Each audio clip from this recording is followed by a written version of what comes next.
Hello everyone, welcome back to Raj Talks. My Lord directed by Raju Murugan. പുള്ളിയുടെ മുൻകാല വർക്കുകളെ പറ്റി പറയുകയാണെങ്കിൽ Cuckoo, Joker, one of the best Tamil cinema എന്ന് പറയും. കഴിഞ്ഞൊരു 10 വർഷത്തെ ബെസ്റ്റ് തമിഴ് സിനിമ എന്ന് പറഞ്ഞു കഴിഞ്ഞാൽ എൻ്റെ മനസ്സിൽ പെട്ടെന്ന് വരുന്ന രണ്ട് സിനിമകൾ, ഒന്ന് ജോക്കറും കടസി വ്യവസായിയുമാണ്.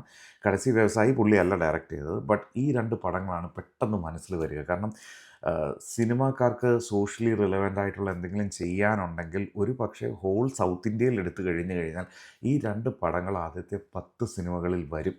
അപ്പോൾ അങ്ങനെയൊക്കെയുള്ള ചെയ്ത ഒരു ഡയറക്ടർ. പിന്നെ പുള്ളി ചെയ്ത പടമാണ് ജപ്പാൻ, നമ്മുടെ സൂര്യ വെച്ച് ചെയ്ത പടം.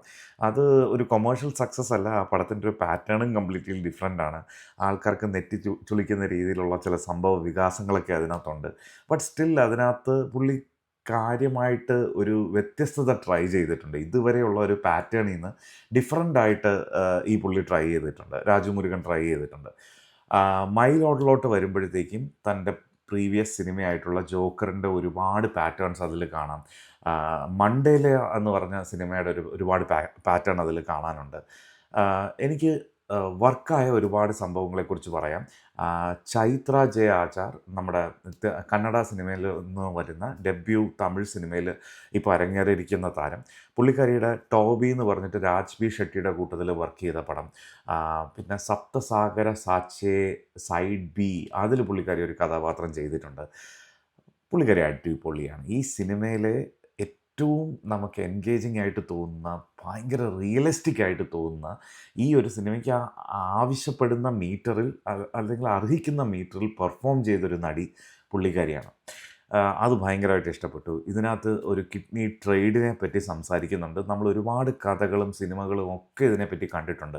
നമ്മൾ നിർണയം സിനിമയിൽ പോലും കിഡ്നി ട്രേഡിനെ പറ്റിയൊക്കെ സംസാരിക്കുന്നുണ്ട്. പക്ഷേ ഇതിനകത്തെ സംഭവം നമ്മളുടെ നെഞ്ച് പിടിച്ചുലയ്ക്കും. ശരിക്കും ഇതൊരു വെറും ആലങ്കാരികമായിട്ട് പറയുന്നതല്ല. ഇതിനകത്തൊരു സീനുണ്ട്. 2 കിഡ്നിയും പോയിട്ട് ഒരു സ്ത്രീ ഡയാലിസിസ് പ്രോസസ്സൊക്കെ ചെയ്ത് ഒരു ചെറ്റക്കുടിലിനകത്ത് അവരെ കിടത്തിയിട്ടുള്ള ഒരു സീൻ, ഒരു 10 സെക്കൻഡിൽ താഴെയുള്ള ഒരു സീൻ നമ്മുടെ കൺമുമ്പിലൂടെ പോകുന്നുണ്ട്.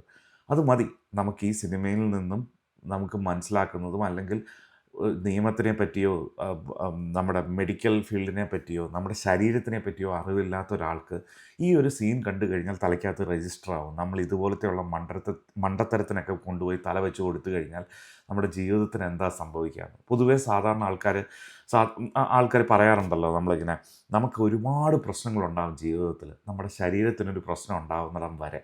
അത് കഴിയുമ്പോൾ ബാക്കി എല്ലാ പ്രശ്നവും ഒന്നുമല്ല, നമ്മുടെ ശരീരത്തിൻ്റെ പ്രശ്നമാണ് ഏറ്റവും വലിയ പ്രശ്നം. ഒരു സാധാരണ പനി 2 ദിവസത്തിൽ കൂടുതൽ വന്നു കഴിഞ്ഞു കഴിഞ്ഞാൽ നമ്മളെപ്പോലത്തുള്ള ആൾക്കാർക്ക് പറ്റില്ല. സാധാരണക്കാർക്ക് ഇതൊന്നും കൊണ്ട് നടന്ന് ഡീൽ ചെയ്യാനുള്ളതൊന്നും പറ്റില്ല. നമുക്ക് അടുത്ത മന്ത്ലി സാലറി വേണം, അങ്ങനത്തെ കാര്യങ്ങൾ വേണം. നമ്മുടെ എല്ലാം നിലച്ചു പോകും. അപ്പോൾ എല്ലാം നമ്മുടെ ശരീരമാണ്.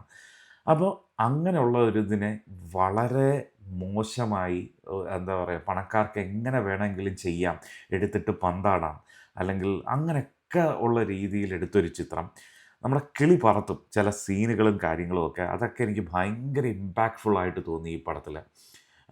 കുറേ നാളുകൾക്ക് ശേഷം ഗുരു സോമസുന്ദരത്തിൻ്റെ വളരെ ഒരു ഡീസൻറ്റ് പെർഫോമൻസ്. പുള്ളി മലയാളത്തിൽ മിന്നൽ മുരളി ചെയ്തതിന് ശേഷം പുള്ളിക്ക് കിട്ടിയിരിക്കുന്ന റോളുകളെല്ലാം തന്നെ വളരെ മോശമാണ്. പുള്ളിക്കൊന്നും പെർഫോം ചെയ്യാൻ പറ്റുന്ന ഒരു റോളേ അല്ല കിട്ടിയിരിക്കുന്നത്. ചിലപ്പം മിന്നൽ മുരളിയുടെ ഷെയിലുള്ള ഒരുപാട് റോളുകൾ പുള്ളി ചെയ്ത് ഒരുമാതിരി വികൃതമാക്കിയിട്ടുണ്ടായിരുന്നു. പക്ഷേ അതിൽ നിന്നൊക്കെ നോക്കുമ്പോഴത്തേക്ക് ഇതിലെത്തി നിൽക്കുമ്പോൾ പുള്ളിക്കൊരു സോളിഡ് പെർഫോമൻസ് കൊടുക്കാൻ പറ്റുന്നുണ്ട്. അധികം സ്ക്രീൻ സ്പേസ് ഇല്ല, പക്ഷേ ഉള്ളിടത്ത് പുള്ളിയുടെ കാലിബർ എന്താണെന്ന് പുള്ളി തെളിയിച്ചിട്ടുണ്ട്. അപ്പോൾ ഇതൊക്കെയാണ് എനിക്ക് വളരെ പോസിറ്റീവായിട്ട് തോന്നിയ കാര്യം. Asha Sarath, she has done a decent job.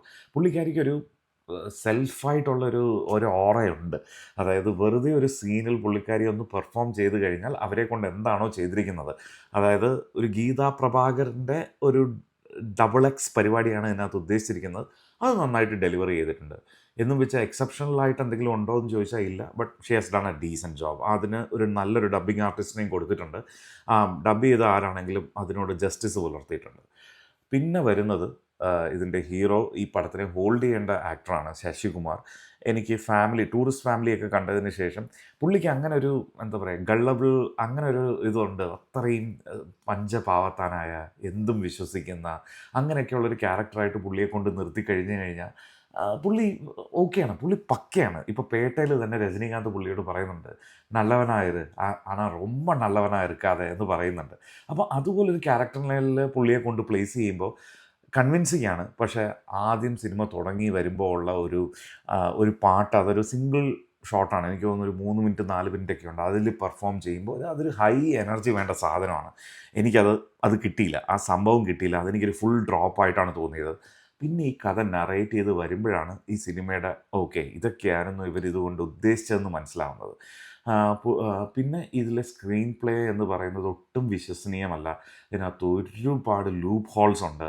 ഈ ക്യാരക്ടർ പ്രോപ്പറായിട്ട് എസ്റ്റാബ്ലിഷ് ചെയ്തിട്ടില്ല. അങ്ങനെയുള്ള ഒരുപാട് ഇഷ്യൂസ് എനിക്കിതിൽ ഫീൽ ചെയ്തു. അപ്പോൾ അങ്ങനെ ഒരു വലിയ സബ്ജക്റ്റ് പറയാനും പറ്റി. എങ്കിൽ അതിനെ കൺവിൻസിംഗ് ആയിട്ട് പറയാൻ പറ്റിയോ, വിശ്വസനീയതയോടെ പറയാൻ പറ്റിയോ എന്ന് ചോദിച്ചു കഴിഞ്ഞാൽ അങ്ങനെ ഒന്നും ഒട്ടും ആയിട്ടുമില്ല.